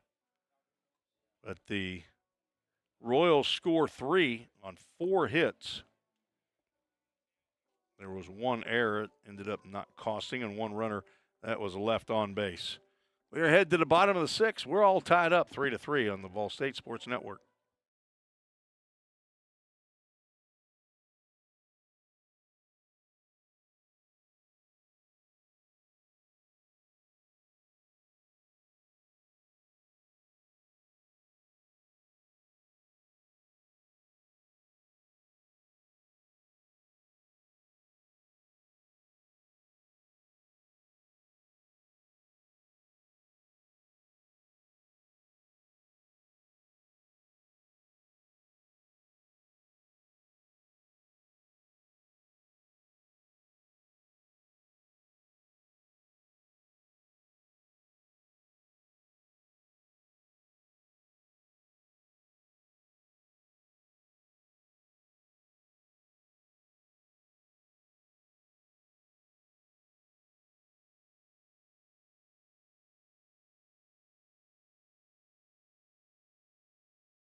Back for the bottom of the 6th. Ball State now tied up 3-3. 3 runs, 7 hits for the Royals scout team. They had 4 hits in the top of the 6th. Back to the top of the order, Luke Lawson, Elijah Harris, and Cooper Wallace to face Porter McNeese in his second inning of work. Left-hander from Beach High School. Lawson squares around the bunt, and he's going to beat that one out. Throw by McNeese is not in time. Not a great bunt by Luke Lawson, but he got it far enough on that third base line. Really, with a left-handed pitcher, you want to push bunt that one if you can. He's falling off toward the third base bag, but Luke Lawson just outran that throw. Lawson 2 for 2 in the game. And the potential go-ahead run with Elijah Harris. Let's see if he squares around the bunt. He does not. He takes a huge hack and fouls that one back. Harris 0 for 1, walked and scored in the first, popped out into a double play, popped out to the catcher. I think is Wyatt Severance, who is behind the plate now. You know, actually, I think we figured that out. That was Will Weber, who made that really, really nice play, made the catch, and then threw out Luke Lawson trying to move up on the what would be basically a sacrifice fly, counting on the catcher and not paying attention to him at first. Throw over as McNeese is paying attention. If the roster is correct, McNeese spelled McNeece, different than McNeese State, the college, which is with an S. Runner goes, pitches high and outside, kind of like a pitch out, but Lawson slides in there safely. Thought about going to third, but holds up as Eads charges that overthrow with a stolen base, the second of the game by Lawson.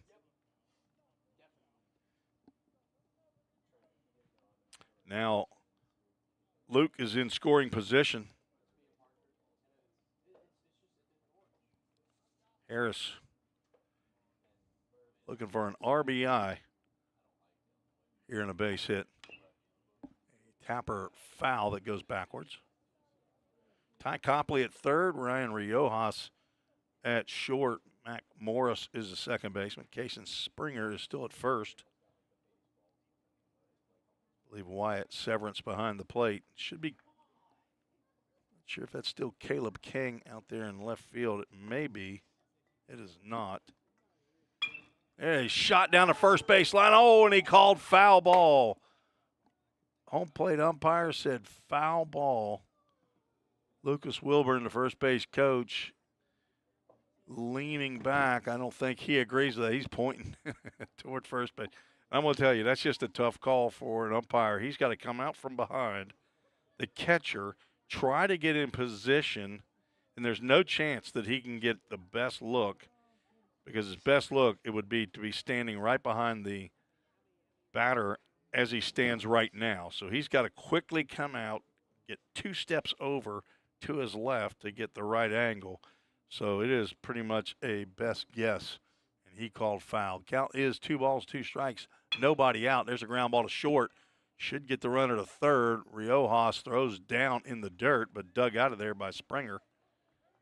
But Lawson moves over to third on the ground out, so a productive out as Harris, trying to move the runner over at the very least, does the job. That doesn't show up in the box score, folks, but I'll tell you, the head coach down there at third base is filing that away as a quality at-bat in terms of giving himself up for the team.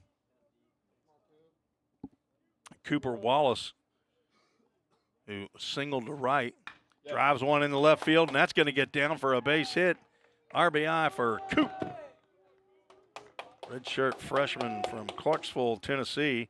It's his second base hit of the ball game. That's now, the center fielder, number 2. let's see, I believe that's 6, 2, 4, 5, 6 hits for the Pioneers, and Ball State goes back on top with a run after a bunt single, a stolen base, a ground out, and now a base hit in the left center field by Cooper Wallace brings up Reed Mashinsky. Mashinsky has to tap dance away from that inside pitch. He's 0 for 2, strikeout and a flyout.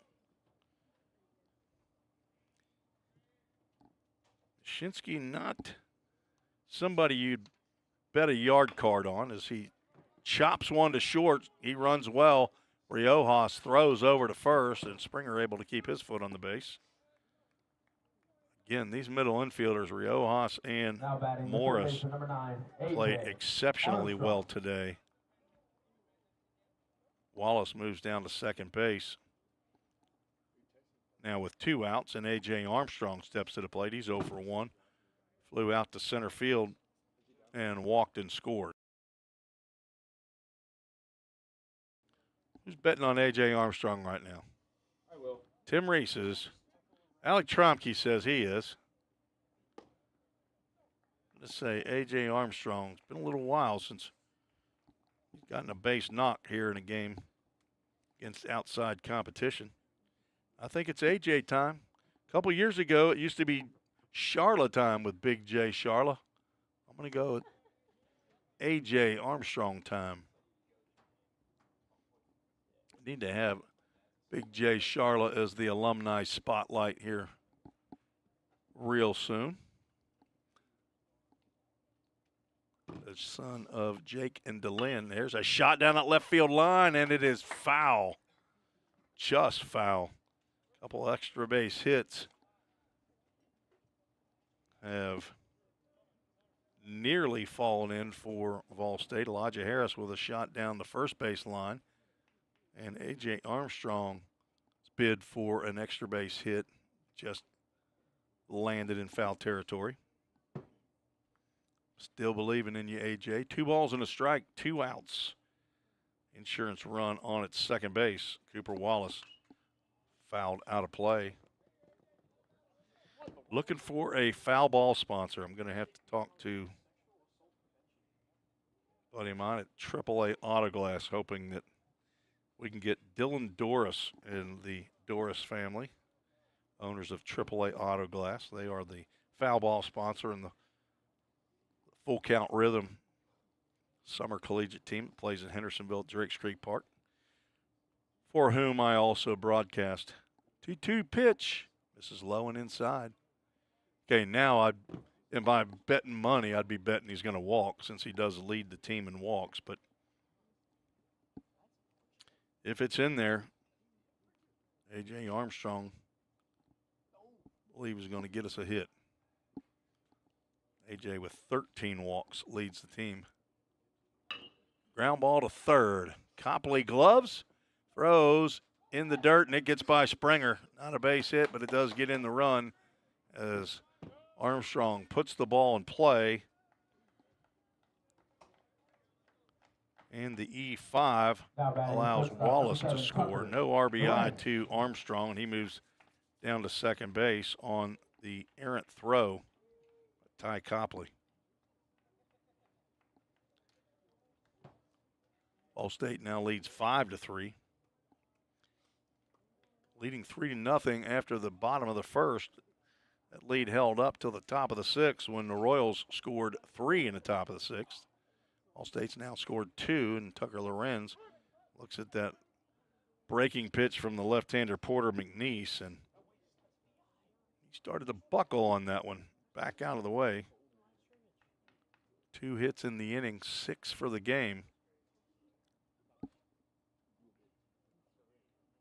First error for the Royals here in game 2. They had 4 in game 1. At least on my score sheet.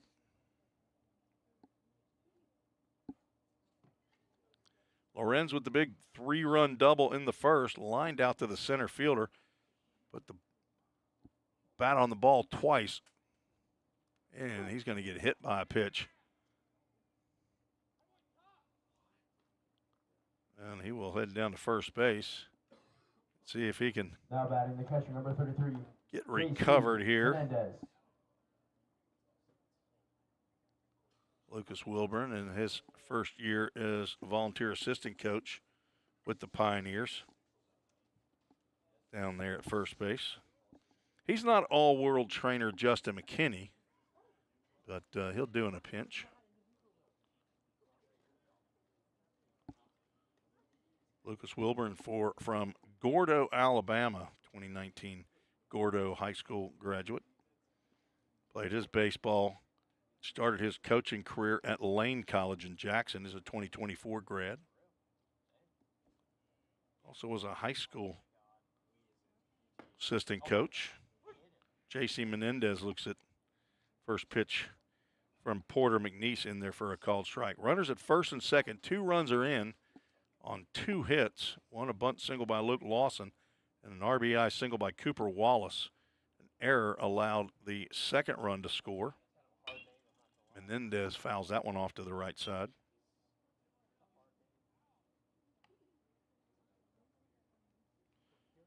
JC 0 for 2, struck out looking in the first and popped out to the second baseman in the fifth, batting here in the sixth for the third time. Pioneers have sent 6 to the plate in this inning. McNeese, the fourth pitcher on. They're scheduled to throw 5. 0-2 pitch is coming to Menendez.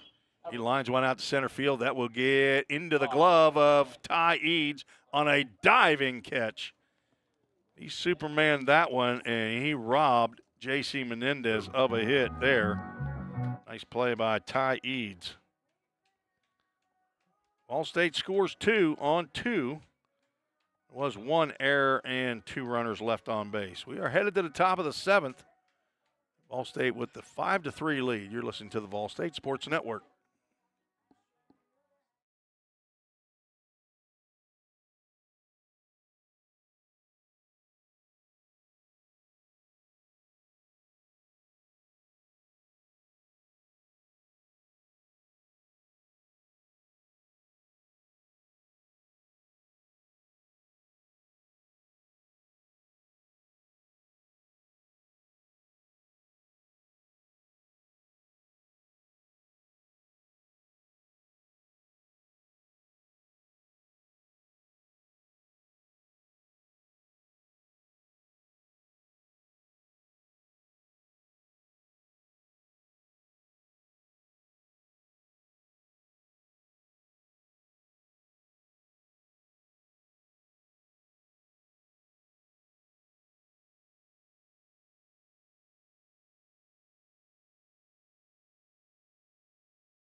Sure enough.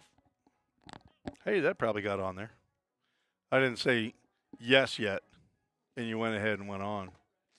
Tromke, man, we're going to have to keep working on this, aren't we? Alec Tromke, the director, it's kind of like a pitcher-catcher combination sometimes. Got to get in sync. Got to be careful. Got to know when you come back. Did you?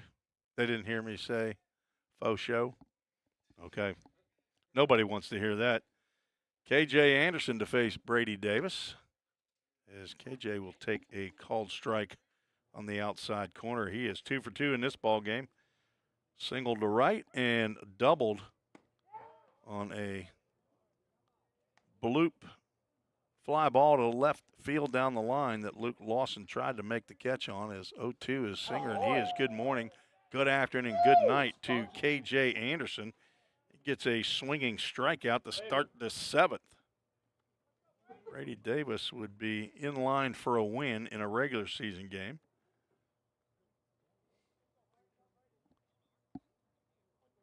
But not really counting wins and losses in the fall. Blake Lundy is scheduled. Let's see if that is in fact him.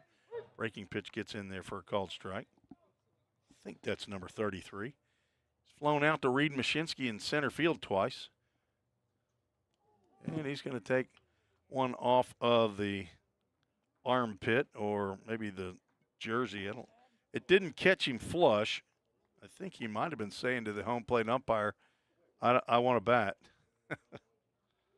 Which is probably exactly what I'd be saying. I didn't come here to get hit by a pitch or walk. I want to take my cuts. Mac Morris steps in. He's 0 for 1 with a walk in this ball game. He is the tying run at the plate. Catches the knees right over the plate. In and out of the glove of J.C. Menendez. In the spring, folks, we're hoping to have a good center field camera that we'll be able to manipulate from right here in the press box. Be able to dial in, throw over to first. That gets by, and that's going to be the second errant throw by Brady Davis. He might want to shelve throwing the ball to first base. Because I got to believe, if my memory's correct, this isn't the first time that he's done that. So second error on a pickoff. I would say, again, if it's probably the 5th time that we've tried to pick somebody off at first base and the throw gets by the first baseman. Now a runner in scoring position. That fastball misses just down. Appreciate you joining me all afternoon. Might be a few of you that have been along since 1 o'clock hour when we started game one. That fastball gets in there for a called strike. The last home game of the fall for the Pioneers. 2 weekends following are in Knoxville to take on Johnson University and Owensboro, Kentucky to take on Kentucky Wesleyan. The final weekend of the season. That's the first Saturday of November. Pioneers have played 20 games. This is the 21st game. That's including inter-squad games. JC having a little trouble keeping that ball in the glove here today. I'm not sure if he's breaking in a new glove. I saw Hudson Blank on Monday behind the plate.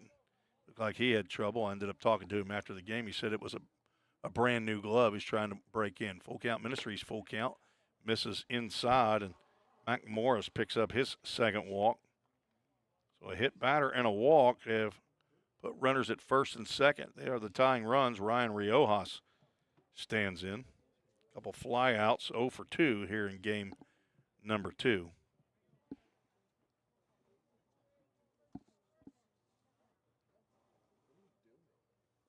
Riojas, a switch hitter, has had a couple at-bats left-handed, one right-handed. From Montgomery Bell Academy, MBA, is more well-known, right in Nashville, Tennessee. Ball and a strike is a junior, 5'9", 175 pounds. Grounds one to the right side. It's going to be a tough play. Backhanded by Goolsby. Throws to Davis. Nice reach back by Davis and athletic move to step on the base to get Riojas for out number 2. I was wondering if maybe Gilsby might go to second base. The play's in front of him, but not sure how close Morris was to the base, but both runners move up. Now it's second and third. And Ty Copley comes to the plate as the last hope for the Royals.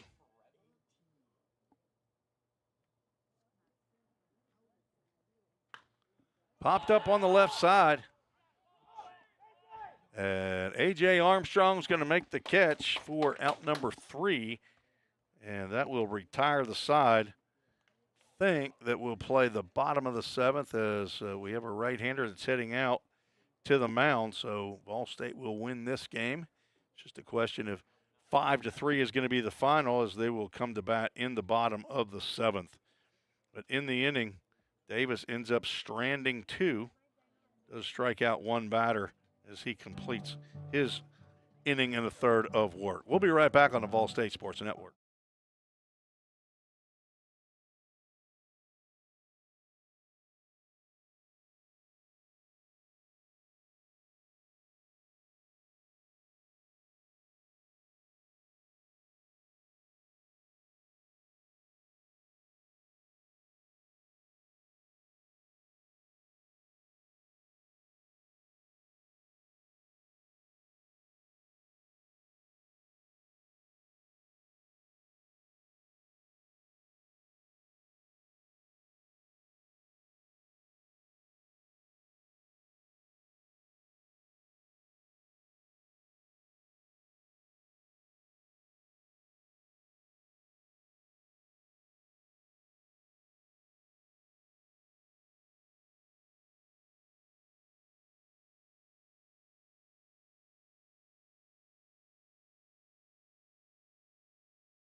Tim Reese back for the bottom of the 7th.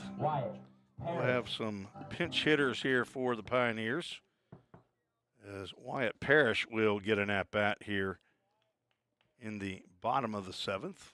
Ball State wins 5-3, but fall scrimmage, we're going to get some extra hitters and extra work in there as a new pitcher is on.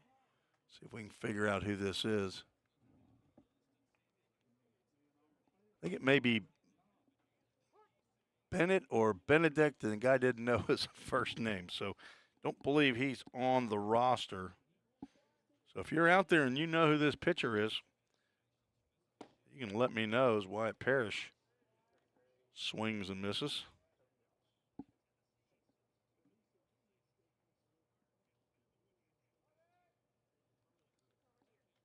On deck, Brody Prairie. Ground ball to short.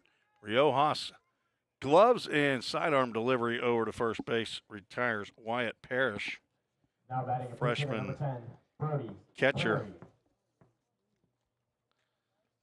Make sure I know where Wyatt Parrish from. Bartlett, Tennessee, Bartlett High School.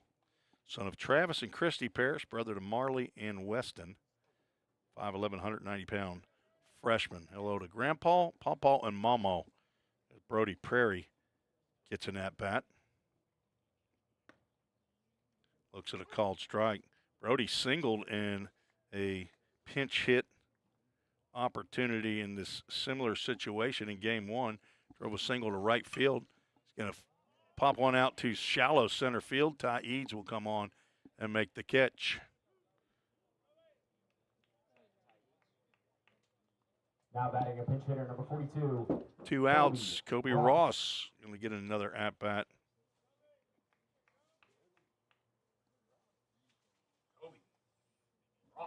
Again, I don't know yet about the broadcasting this weekend. I do anticipate going to Kentucky Wesleyan in 2 weeks, because I know what their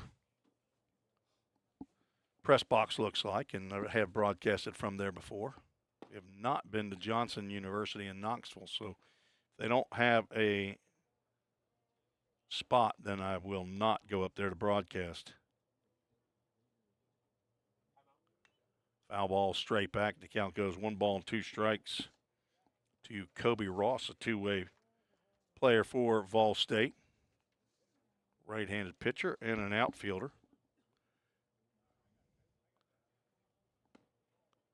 I apologize. I don't know the young man who's on the mound. Thought he told me his name was Bennett or Benedict. I can't read his writing, but he gets a 1-2-3 inning as Kobe Ross goes down swinging. And this one belongs to the Pioneers, as we have gone final. Is that right, Alex? You put the final up there? And we go a little over 2 hours with game number 2. This game takes 2 hours and 5 minutes. Game 1 took 2 hours and 1 minute. Ball State win game 1 10-2. Takes this one 5-3. 5 runs, 6 hits for the Pioneers. 3 runs, 7 hits for the Kansas City Royals, the 18 under. All high schoolers that they batted with a wood bat all day long, and there are some really good players on this team. No question about that. Brady Davis finishes the 1 1/3 innings of work. No hits, no runs. Walked 1, hit 1, and struck out 1 batter. And our unnamed, unknown right-hander, it's a 1-2-3 inning and picks up 1 strikeout. So when you go back and you look at this, if you want to send me an email, treesports@gmail.com, let me know who you are. Please do that. I'll be happy to give you credit if I can. Appreciate all of you listening in on our final home broadcast. Appreciate Alec Tromke and his work for the doubleheader as he's been directing today's doubleheader. Let's get you the wide view right there as the Pioneers will go out into left field to meet, and then they'll clean up the field. Coach McGuire's put out some seeds, so for all you folks that are praying, folks, pray for rain here at Pioneer Field, as Coach needs some water. We got some irrigation issues. But anyway, our Full Count Ministries verse of the game found in the final book of the New Testament, book of Revelation. Chapter 4, verse 11 says, "You are worthy, our Lord and God, to receive glory and honor and power, for you created all things, and by your will they were created and have their being." It is the verse of the game brought to you by Full Count Ministries. I want to thank our athletic director, Bobby Hudson, for allowing me to broadcast these games. I truly enjoy being with the team, being part of the team, part of the athletic department here at Volunteer State. So for head coach Jim McGuire and athletic director Bobby Hudson, and for all these players here wearing the bright blue and white pants out here, this is Tim Reese saying so long, God bless you. We'll talk to you soon right here on the Vol State Sports Network. Good night, everybody.